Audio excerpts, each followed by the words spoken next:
Ladies and gentlemen, welcome back to another interview on mmaunhinged. Once again, I'm joined by my favourite guest, the one I love getting on every time, Caolan Loughran. An absolute pleasure. This is fifth time now. Fifth time you've been on the podcast. I appreciate your time once again. Anytime, lad, anytime. One more, and that's a double hat trick. I'm gonna have to get you something. A match ball, a glove. You know what they do. Get one of them throne jerseys you have on you. Yeah, obviously, if anyone, probably everyone knows, but this is Tyrone, the GAA team, Gaelic football over there in Ireland. I had no idea, but I had to get it because Caolan was from there and he supports them, and he always talked about them on Twitter, and I was like, what is he rattling on about? Yeah, doing my part for Tyrone GAA. Yeah, I followed them on Instagram and everything, so that's one extra follower that they got. They only had 11K, and I was thinking, wow, Caolan must be huge out there. He must be famous. He must be a superstar. Getting there, lad, getting there. But yeah, after this fight, you'll be you'll be through the roof. I can't wait, and we're going to talk about the big elephant in the room. That is Caolan. You're now signed to the UFC. Years of hard work, years of sweat, blood, tears, everything into this game led to this moment, led to that contract, led to the paper, to the pen of that moment. Caolan, tell me what that meant. Tell me what, that feeling, everything that, all them years now that you've sacrificed led to this moment. What that mean? I suppose I just play it like by day. It was very much sunk in now enough that I'm going to fight week, so I can't be walking around, oh, fucking, this is deadly. This is like, I'm celebrating this, you know what I mean? Because I'll very quickly get fucking head kick wrapped around my fucking temple, and then it's, what are you celebrating then? Well, at the time when it first happened, it was just really, really special. Like, just when coach told me, he caught me off guard. Just really, like, probably like relief, happiness, everything.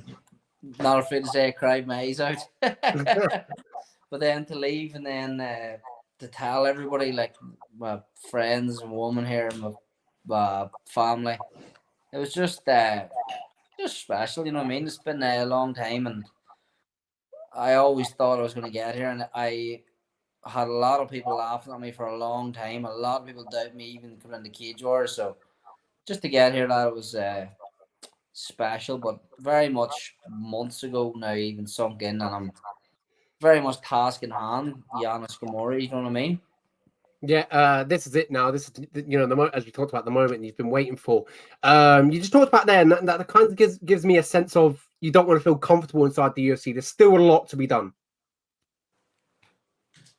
I wouldn't have left my friends and family and give up everything to get a Cage Wars title and won an UFC fight. Like, I could have done that training in a shed back home. You know what I mean? Like, I come here to be champion.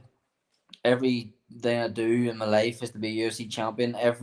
My daily habits are elite level, top 1% habits. The way I train, the way I eat, the way I think, the way I apply myself to the sport is about being champion. So the first goal was to get into the UFC. Now it's very, very, very much case of top 15, and then in top 5, and then the Sugar Shane. You know what I mean?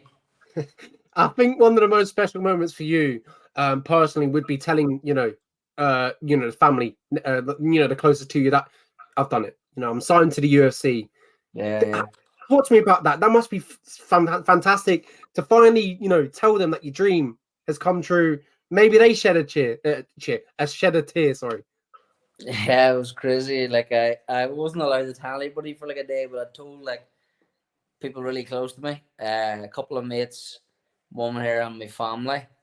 And I tried to ring my brother first, Tiernan, but I couldn't get through to him. He was training. I was rung him about 15 times. I wanted to tell him, I was like, can't looking to do this for a long time. Couldn't get through to him. So like, fuck him. So I rung my sister, and she literally just landed in Philadelphia or somewhere in America. And I goes to her, I can't put this on social media here, but I've signed the UFC. She's like, what? I was like, right, I have to go. She's like, what are you talking about?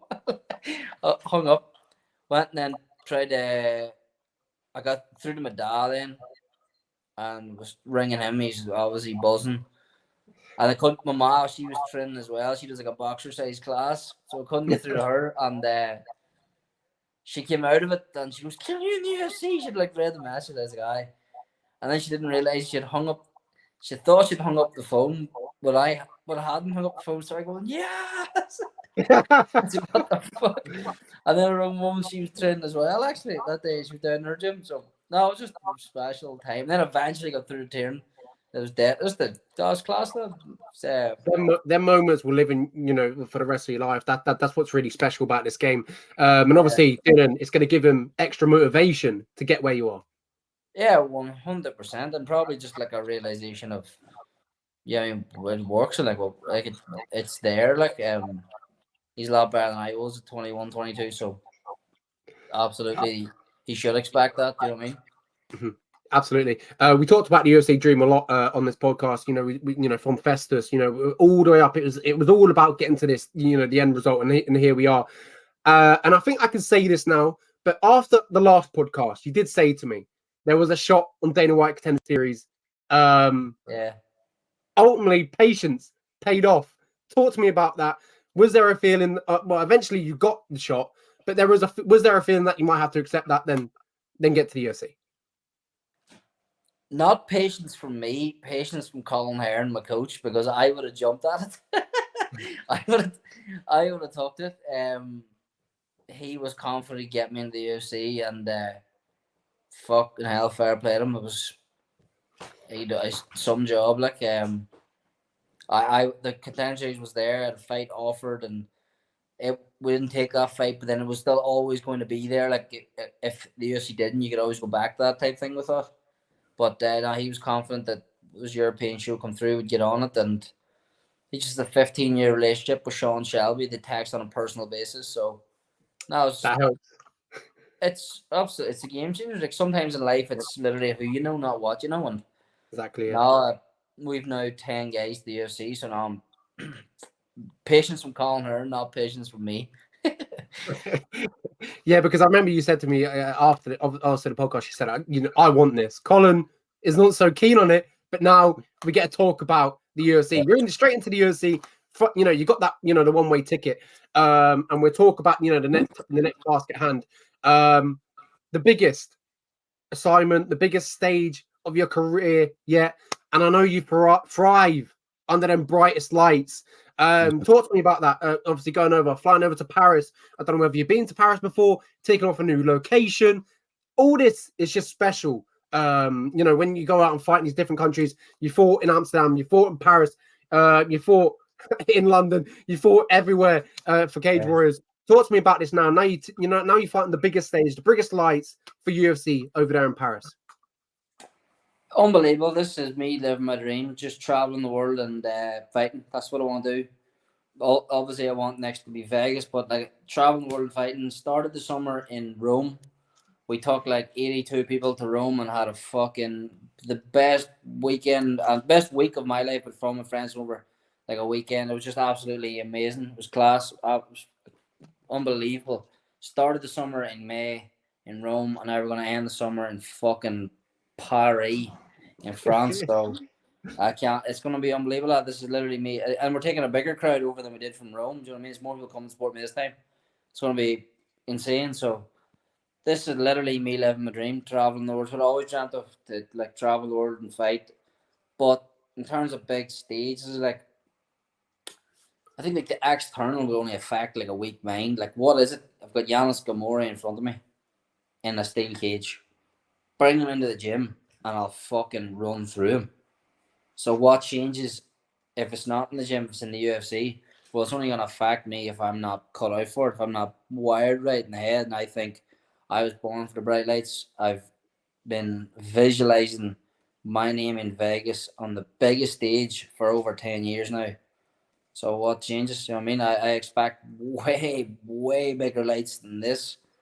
Like way bigger. Like I expect to be top of the bill in Vegas. So it is what it is, lad. I don't the external only affect me if I'm not wired right, you know what I mean? It's the same thing. It's a fight against Yanis Ghemmouri, skill for skill, I beat him everywhere. So I'm gonna enjoy it. I'm gonna enjoy the bright lights. I'm gonna enjoy the interviews, the media, everything. So bring it on, fuck, you know.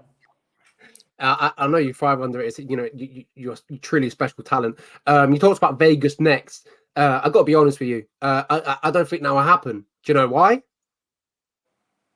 Why? UFC Dublin. It'll be perfect. Not this year, I don't think. No, obviously. Oh, you want to fight in Vegas this year again? This 1,000,000%. December 16th. Did McGregor not just literally just release his fighting like 10 minutes ago? Did you see Oh, that? I haven't even checked that. Literally That's right before we went live here, he put up that the fight date, and then there's like rumors there, and literally before wow. I came on this here. So But obviously, December I know 16th, December 16th, I'm coming for that date. Now, two names I'm going to call out. Either I'm going to call them both out and see which one of them wins. Cameron Simon and Rosas Jr. I want one of them two guys in Vegas. One of the two. Don't give a fuck which one of them. One of them will probably lose. But they're both fighting the week after me, so I'm going to say either one of you two. December Vegas, 2-0 in the UFC. Then I get a big fight in Dublin. Do you know what I mean? it makes perfect sense. They'll probably have obviously Connor in the main event. They'll probably have obviously I know Sugar Sean wants to be in the co-main event, so that'll be good to get around him, size him up. If them two, if McGregor and Sean O'Malley are on December pay-per-view, I'm fighting somebody in the toilets of the team room mobile if I have to. I'm fighting in the team mobile that night, lad. Let me tell you. And I presume they'll %, probably I'm try and on get that Ian card. Carey as well. 1,000,000%. So, 1,000,000%. yeah, that would be a special night for sure. But we'll talk about Yanis. Task at hand. You've been dealing with so many different styles, obviously, throughout your career. Last style was obviously Dylan Hazan. He came out striking. This one, Yanis Ghemmouri. When I've looked at him, obviously, primarily, a striker. He's a K1 and Muay Thai background champion. But he's also had, he's had more wins via submission in his career, which is convenient. And I have to ask you because I know we've talked about it throughout the whole time on the podcast.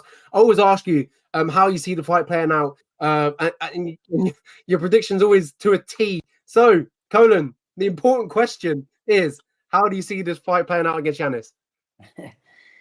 I actually didn't know they had more submissions. That's mad. That's crazy. He's got 6 submissions and 4 ground and pound or TKOs. Really, that's crazy because he is a striker predominantly. I'll tell you this much, lad. If I get on top of a French MMA fighter, they is not getting me off him on the ground. It's as simple as that. There's nobody in France good enough. There's nobody in France good enough to coach him to get me off him. So I can obviously KO him. I've proven that. If I hit someone with my right-handed bantamweight, they stay hit the whole way through. Everyone I hit in cage wars is rocked. But I see the only way I don't take him down and finish him is if I KO him on the feet before. If I won my prediction, it will be 7 minutes in, rear naked choke, or 7 minutes in, flattened out on the back. I'm going to take him down. There's absolutely no chance that a French guy is going to be good enough to get me off him because French MMA is shite. Well, so I'm going to ask you. Obviously, the first round, the buzzer goes off. You touch hands. I'm not touching hands. I don't touch hands. Or you don't touch hands, or whatever. What type of fight are you looking to bring? I know your pressure, your volume. Is that the game plan you're looking for again? Is to push him up against the fence and wrestle, and obviously get that submission. 100%. I'm going to look to back him up. Well, he actually usually tries to meet guys in the center himself and tries to control center. If we do, 100% lad, come into my range. He's a kicker. He's not a boxer. He's not. Obviously, he can knock me out. Of course, everyone can get knocked out. But his hands aren't very good, and his chin comes up very high. He's not a natural boxer at all. What he is a kicker. He's a good kicker. Good leg kick, good tape, good side kick. Okay, head kick. He's a kicker. So it becomes who can dictate range. If I get into boxing and wrestling range with him, I'll eat him. I'll eat him alive. But if he can keep it at long kicking range, well, he can obviously hit me. He can kick my leg, he can kick my head, he can snap the belly. So it's who can dictate range. If I get it to my range, which I'm usually very good at, it's a mismatch. I'll kill him. I can run right through him. My next question was quite convenient because the way you've just described your opponent there, we all know it. You're a notorious student of the game. You Yeah. love watching everyone and anyone. Cameron Simon, obviously, you love watching him. You love showing off your, what you think about him as well. And Marlon Vera, you have a lot to say about them too. When you look at Yanis, when I know you've probably watched him over and over again because that's what you do. When you look at him and you watch him fight, what makes him that to you? What do you think? I don't even know what I'm trying to ask you, but when you look at him, what makes it look like he looks beatable? What do you see in his game that makes you look and think, all right, okay, I can beat this guy? His chin comes in the air, and if I can hit your chin, I can put you clean out. His chin comes in the air, his defensive guard, and he trains in a French MMA gym. Lad, I can't stress this enough. He's not going to beat me if I get a hold of him. He's just never, ever, ever, ever going to break the grip. He will never have felt pressure ever like it in his life. There's nobody in France that can replicate what I'm going to do to him. There's literally not one man in France. He could train with welterweights, and none of them are good enough. I know he went and done a stint in Stanford, but he will have never have felt my style in his life ever. If I hit him clean, I don't think he's been hit by anyone as powerful as me. He won't have felt my pressure. And if I get a body lock or body triangle on the back, there's literally not one man in France who's even good at it. So like he literally have never have felt it. So that gives me a lot of confidence. Mm-hmm. Absolutely. Obviously, we just talked about obviously you didn't vacate it. The Cage Warriors belt. You got signed to the UFC. It got automatically vacated. Now the goal is set on the UFC strap. Hypothetically, if you're Dana White, how do you manage your career from then and now to the UFC shot? I actually have this like really clear mapped out, to be honest. So I want to fight December 16th. I'll give you an insight, lad. I'm going to call out Cameron Simon and Rosas Jr., whichever one of them get the win the week after. They both fight like a week or 2 weeks after, something like that. I'm going to call out both of them. So if I even fight two of them, I don't give a fuck. I want 1 a.m. December because they always get onto the pay-per-views. They're big names in the division now. And I just think that stylistically run through the two of them. I think they're two kids. They basically are the two. One of them's 19 or 18, and the other's 22. I'd run through them. So I want 1 a.m. 2 in December. Then it depends when the Dublin show is. I think the Dublin show will be midsummer, July time. So I'd like to fight before that. So if I get anyone then, so I'd be 1-0 now. Like I'm not looking ahead at the Yanis Ghemmouri. I can't, because if he can't kick, I'm done then. Fuck, can't look past that. But I want to fight Yanis, 1-0 in the UFC. Rosa or Cameron Simon, December on a McGregor pay-per-view or O'Malley pay-per-view. I'm 2-0 in the UFC and I'm one of the biggest names in the fucking division. The way I talk and the way I know for a fact. Give me 2 fights in the UFC and one of the biggest names in the division. 100%. 3-0 then in March would be my plan. And then we're in midsummer next year. I'm going for my 4th fight in the UFC. I want to fight in Dublin and like a big name. Who I thinking is in Dublin would be Cody Garbrandt. That'll be the 4th fight. I can fight him in the 4th fight, no problem. I think you're flying. You're fucking away to the moon. Then you know what I mean.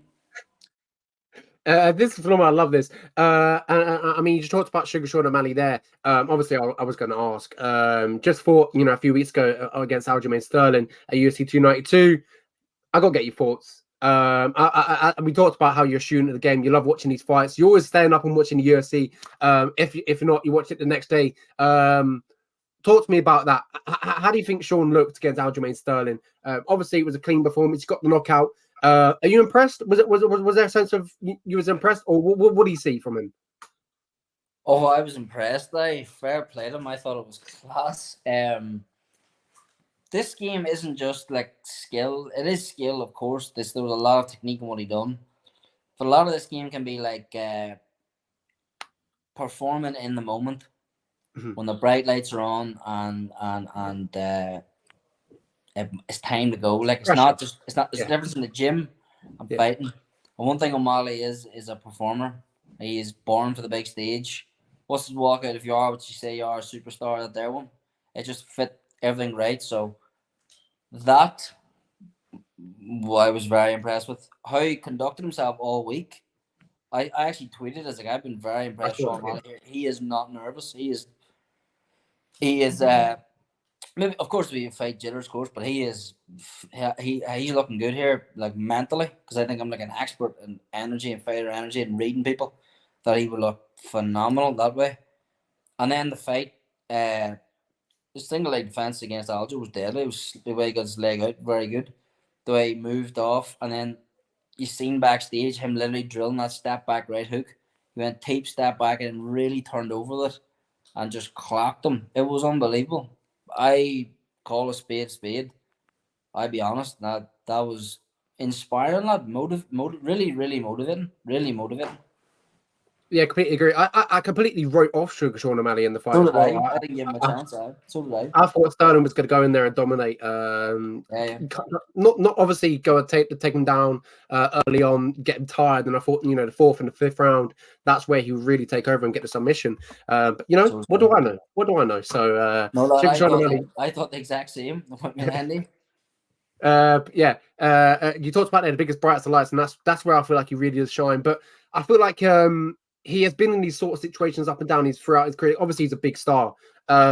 It was just a little bit more bright lights. He's been in these stages before in these lights and whatever. He's been in loads of pay-per-views.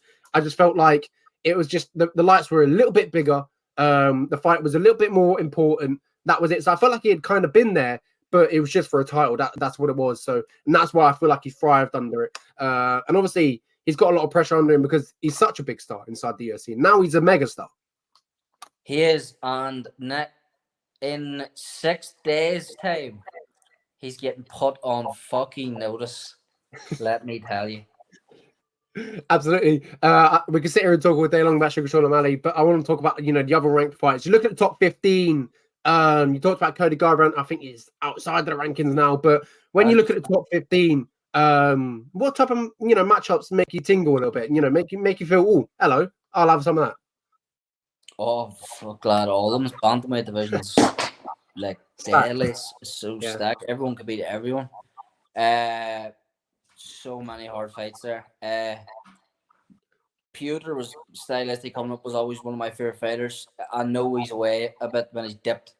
He looks like he's lost a wee bit mentally in that Marab fight. He kind of broke, but still absolutely up there. Just because I like to see if he could push me back, if he could control me the way I control guys. He's the master. Well, he was the master of it. Marab himself, fuck, that would be a hard fight. The preparation for that week hunt would be under Caolan Loughran, and I swear to God, that would be the most disgusting 10 weeks of your life. But it would be enjoyable as well as disgusting, so that'll be big. Then you got all the upcoming guys, lads. Song Yudong, I believe he will be champion when I get to the top. I believe he will be the UFC bantamweight champion. Cheeto, I think I'd smoke him right now. I think he's fucking. I think he's shite. Then Corey, phenomenal fighter. Very, very, very hard fight. Stylistically, the way he moves off and now he's grappling. And then the person I really, really, really, really, really want to fight is Umar Nurmagomedov, just because nobody else seems to want to fight him. But and he has his surname is Nurmagomedov. He's got an O beside his name. He's got the affiliation with Khabib and Islam, obviously. I would love to fight, but he's pulling out. But again, obviously, very skillful, very dangerous. But I didn't come here to make up the numbers, lad. I didn't come here to be friends with these guys and get a fucking selfie with them. I want to drill my right hand through Umar's head. I want Sean O'Malley's head. So I'm here, lad, to get to the top of this division. I want to be champion. I believe I'd beat Sean O'Malley right now. I believe he's about to fight Cheeto Vera as the number one contender. I believe I beat him right now. Sometimes just the path is harder than anything, but I'm excited, lad. Let's either I said before I fought Dylan Hazan, I tweeted, and then you'll never see a fighter tweeting something like this type of confidence. I said, if you watch it, my weigh-in photo is like, either I am who I say I am or I'm not. That's what I said before I fought Hazan. And then I smoked him. But now I'm going to find out, like, am I good enough to beat these guys in the top of the UFC? I believe I am. Am I good enough to beat Yanis in front of the big crowd on Saturday night? I really, really, really think I am. So I'm going to find either I'm who I say I am or not, lad. But going to fucking find out because I'm not afraid to fight them, and I'm not going to turn anybody down. And I'm gonna go at everybody. Make no mistake about that. Absolutely, ladies and gentlemen, there we have it. Caolan Loughran fighting next week, UFC Paris. I think that's where we're going to leave it. A lot has been said. I can't wait. A lot has. You're building me up. I'm excited. I'll be wearing your jersey, watching you fight. It's gonna be good. I'm looking forward to it. And then the day after, I'm away on holiday, so that weekend is gonna be special. I'm looking forward to it. I can't wait. Caolan, an absolute pleasure. Thank you very much. You always give me time like this. I truly appreciate it. I know you're very busy. I know you've just finished camp and everything that you're probably exhausted. The last person you want is to speak to is probably me. So I appreciate it. Not at all, lad. Anytime. And if you're wearing a Throne jersey, you bought a Throne jersey. Absolutely no problem whatsoever. Anytime. Yeah, I can't wait for the season to start in January. You just told me, so I'm going to watch a few games, see how we do. So I have no idea what I'm watching for. I don't know what the points do, but I'm there. I'm there. Sweet. One day, hopefully, I'll be able to go over there and catch an actual real game. I don't know what the tickets are right or anything like that, but I'll try and give it a go. 100%. I'll have to find Tyrone the county first, though, obviously. God's land. But yeah, Caolan, absolute pleasure. I appreciate it. Enjoy the rest of the match. I know you're watching Newcastle Liverpool, so I appreciate that. Catch the rest of the match. I appreciate your time. Caolan, I'll catch you after the fight. Can't wait. 1-0 in the UFC. Let's go.